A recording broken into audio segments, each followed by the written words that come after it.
సామెతల గ్రంథం 10వ అధ్యాయం 4వ వచనంలో రాయబడిన మాట ఏంటయ్యా అంటే, బద్ధకముగా పనిచేసేవాడు దరిద్రుడగును, శ్రద్ధ గలవాడు ఐశ్వర్యవంతుడగును. స్తోత్రం చెప్పండి. అయ్యా నేను ఐశ్వర్యవంతుని అవ్వాలనుకుంటున్నాను అని ఎంతమంది రాకండి. ఐశ్వర్యవంతుడు అంటే ఏంటి? డబ్బు ఉన్నవాడు కదా, ధనవంతుడు కదా. బైబిల్లో రాయబడిన మాట, ఒక వ్యక్తి ధనవంతుడు ఎప్పుడవుతాడు అంటే, శ్రద్ధ, ఏ వ్యక్తికి అయితే శ్రద్ధ ఉంటుందో ఆ వ్యక్తి ఏమవుతాడంట?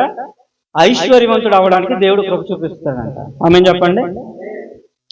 అది ఏ రంగంలో కానీ, దైవిక పరంగా కానివ్వండి, భౌతికంగా కానివ్వండి, మనం ఆశీర్వదించబడాలి అంటే, దేవుడు మనల్ని ఉన్నతమైన స్థితిలో పెట్టాలి అంటే ఖచ్చితంగా మనలో దేవుడు ఆ క్వాలిటీ చూస్తాడు. ఏంటి అంటే శ్రద్ధ